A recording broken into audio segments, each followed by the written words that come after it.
కల్తీ పాల కల్తీ లడ్డు. ఇప్పుడు కల్తీ పాలు ప్రభుత్వం అసమర్థత, నిర్లక్ష్యం. ప్రభుత్వ ఆఫీసర్స్ని నేను నిందించడం కాదు, కానీ ప్రభుత్వ ఆఫీసర్స్లో ఏ ప్రభుత్వ ఆఫీసర్స్ చూసుకున్నా కానీ వాళ్ళ పిల్లలు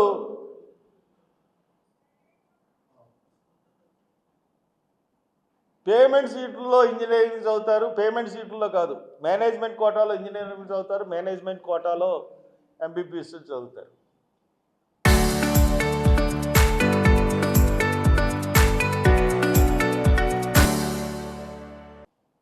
లేకపోతే తిరుమల లాంటి కాలేజ్, తిరుమల లేకపోతే చైతన్య, ఈ జూనియర్ కాలేజీలో ఫీజులు 2 లక్షలు అంత ఉంటాయి. కొంచెం పేదవాళ్ళకి కూడా కన్సెషన్ ఇస్తూ ఉంటారు. వాళ్ళందరికీ కూడా విపరీతమైన ఫీజులు. నిజంగా ఇప్పుడున్న జీతాలను బట్టి ఆ ఫీజులు కట్టుకోగలరంటే కట్టుకోలేని పరిస్థితి. అందుకనే వాళ్ళు విధిగా లంచాలు తీసుకునే పరిస్థితి ప్రభుత్వమే కల్పిస్తూ ఉంది. ప్రభుత్వమే ఈ కాలేజీలో ఫీజుల్ని, ఈ ప్రైవేట్ మేనేజ్మెంట్లో జరుగుతున్న విద్యా వ్యాపారాన్ని అరికట్టగలిగితే ఎందుకు ప్రభుత్వ ఉద్యోగులు లంచాలు తీసుకుంటారు? తమ కుటుంబ సంరక్షణ గురించి లంచాలు తీసుకుంటున్నారు. ఈ రోజున ఈ కల్తీ పాలు గురించి మనం చూసుకున్నట్లయితే ఫిబ్రవరి 16న ఫస్ట్ కేసు వచ్చింది. ఈవేళ ఎంతండి? 25 9 రోజులు అయింది ఫస్ట్ కేసు వచ్చి.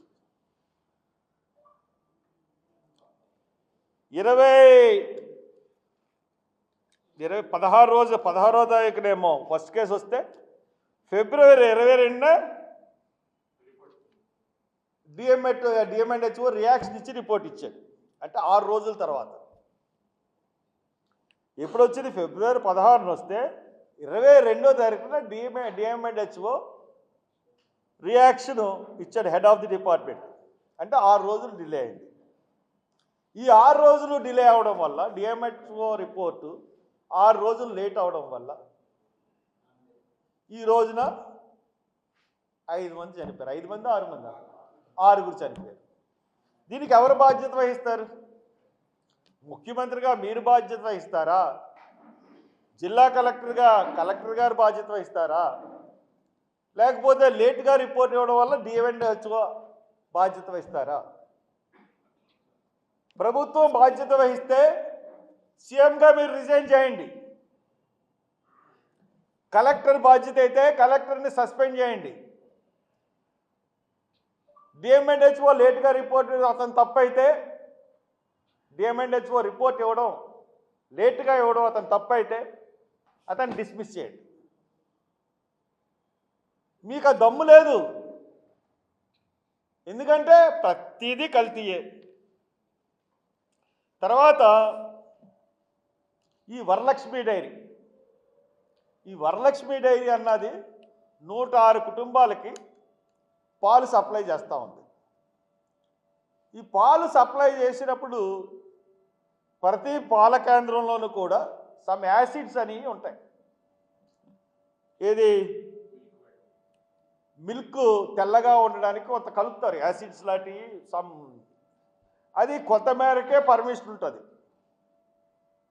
అది ప్రతి 3 నెలలకి కూడా ఇన్స్పెక్షన్ చేయాలి ఎఫ్ఎస్ఎస్ఓ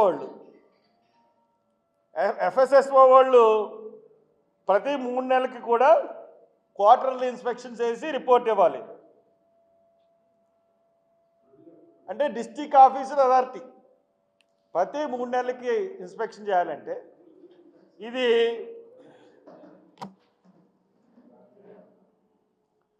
ఇన్స్పెక్షన్ సుమారు ఎప్పటి నుంచి చేయట్లేదంటే ఇది 1 year నుంచి కూడా ఇన్స్పెక్షన్ చేయట్లేదు. అంటే కల్తీ పాలు జరగడానికి కారణం ఏంటి? ఈ ఎఫ్ఎస్ఎస్ఓ ఇన్స్పెక్షన్ చేయకపోవడం వల్ల, ప్రతి 3 నెలలకు ఇన్స్పెక్షన్ చేసి రిపోర్ట్ ఇవ్వకపోవడం వల్ల, సంవత్సరానికి కూడా ఇన్స్పెక్షన్ చేయకపోవడం వల్ల ఇంతమంది చనిపోయారు. దీనికి కారణం ఎవరు? ప్రతి 3 నెలలకి రిపోర్ట్ ఇవ్వాల్సిన FSSO రిపోర్ట్ ఇవ్వలేదు. అంటే సిస్టమ్ ఏమైంది? వ్యవస్థ పడుకుంది. వ్యవస్థ పడుకుంటే బాధ్యత ఎవరు వహించాలి? ఏ ఆఫీసర్కి ఫోన్ చేసినా వీడియో కాన్ఫరెన్స్ అంటాడు, ఏ ఆఫీసర్ ఫోన్ చేసినా టెలిఫోన్ కాన్ఫరెన్స్ అంటాడు. అసలు వాళ్ళు పనులు చేయనిస్తున్నారా? ఏం పనులు చేయాలి? వాళ్ళు చేసే పనులు చేయనిస్తున్నారా? ఈ వ్యవస్థ పడుకుందంటే ఎవరు బాధ్యత వహించాలి? మిస్టర్ సీఎం, మీదే బాధ్యత. మిస్టర్ చంద్రబాబు నాయుడు, వ్యవస్థని సరిగ్గా పని చేయించలేదంటే మీకు చేతకానితనం. 3 నెలల నుంచి FSSO డిస్ట్రిక్ట్ ఆఫీసరు సంవత్సరం నుంచి ఇన్స్పెక్షన్కి వెళ్లకుండా 3 నెలలకు ఒకసారి ఇవ్వాల్సిన రిపోర్ట్ ఇవ్వలేదంటే, ఈవేళ ఇంతమంది చనిపోయారంటే బాధ్యత ఎవరిది? సీఎంది. కాబట్టి సీఎం రిజైన్ చేయాలి, లేకపోతే దాని కన్సర్న్ ఆఫీసర్ని ఈ పార్టీకి సస్పెండ్ చేసి యాక్షన్లో దిగాలి, సిట్ వేయాలి. మీకు మనుషుల ప్రాణాలంటే ఆటలాడుకునే వస్తువులు లాంటి. సినిమా షూటింగ్ గురించి లాస్ట్ పుష్కరాల్లో 29 మందిని చంపేసిన ఘనత మీకు ఉంది ముఖ్యమంత్రి గారు. ఓన్లీ ఆ డైరెక్టర్ గారు, ఆడి పేరేంటి, బోయపాటి, అతను పెట్టుకుని జనం ఉవ్వెత్తుగా వచ్చి చంద్రబాబు నాయుడు వైపు పడిపోతే ఆ సీను చేయడానికి అని చెప్పి గేట్లు వదిలేశారు. ఇంత ముఖ్యమైన కార్యక్రమం సీసీ ఫుటేజ్ ఇచ్చారా కోర్టుకు? కానీ ఒక కమిషన్ వేశాడు, పోలీస్ రిపోర్ట్ లేదు, ఏం లేదు, కమిషన్ వేసాడు. కమిషన్కి సీసీ ఫుటేజ్ ఇచ్చాడా? కలెక్టర్ సీసీ ఫుటేజ్ ఇవ్వలేదు, ఎస్పీకి ఇవ్వలేదు. కోర్టులు ఏమైనా యాక్షన్ తీసుకునే వాళ్ళ మీద 30 మంది చనిపోతే సరే, అప్పుడు అయిపోయింది. మళ్ళీ రెండోసారి ఇప్పుడు ముఖ్యమంత్రి అయ్యాడు. తిరుపతి తొక్కిసలాట్లో ముక్కోటి ఏకాదశినా, ముక్కోటి ఏకాదశి రోజున ఎలా ఉంటుంది తిరుపతి? ఆ తిరుమలలో తొక్కిసలాట్లో గేట్లో తిరగడం వల్ల 6 తొక్కిసలాట్లో మరణించారు. సింహాచలం లేపనోత్సవం, చందోత్సవం అంటారు, దానికి విదేశాల నుంచి కూడా భక్తులు వస్తారు. ఆ ముందు రోజు వర్షం వస్తే ఈడ కట్టిన గోడ కూలిపోయి 7 మంది చనిపోయారు. శ్రీకాకుళంలో సరైన భద్రత ఇవ్వకపోవడం వల్ల 8 మంది చనిపోయారు ఒక ఆలయం దగ్గర తొక్కిసలాట్లో. చంద్రబాబు నాయుడికి ఇలాగ మనుషులు చనిపోతూ ఉంటే చాలా సంతోషంగా ఉంటుంది. కాబట్టి మనం సైకో సినిమాలు చూస్తూ ఉంటాం, ప్రతి నెలకి కొంతమంది చనిపోతే కానీ ఆడి చంపితే కానీ ఆడికి నిద్రది పట్టదు. అలాంటి సైకో మెంటాలిటీ ఏమన్నా ఉందా?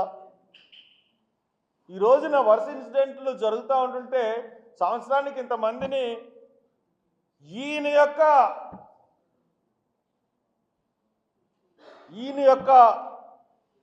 పరిపాలన దక్షత లేకపోవడం వల్ల ఇంతమంది చనిపోతున్నారు. దీని అన్నిటికీ ఎక్కడైనా పోలీస్ కేసు ఉందా? పోలీస్ కేసు లేదు. దీనికి ఏమన్నా సిట్ వేసాడా? సిట్ వేయడు. ఒక కమిషన్ వేస్తాడు, కమిషన్లో క్లీన్ చిట్. ఎవరన్నా ఆఫీసర్లు అంటే కింద వాళ్ళు ఎవరన్నా 2-3 పోతారు. ఇది ఈయన పరిపాలన. చరిత్ర సృష్టించినోడు ఇప్పుడు ఆ చరిత్రని తిరగరాయబోతున్నాడు. అబద్ధాల గోడల్ని బద్దలు కొట్టి నిజాలను రాగా మీ ముందుంచబోతున్నాడు. నిజమైన వార్తల కోసం వెంటనే డౌన్లోడ్ చేసుకోండి రా యాప్ని.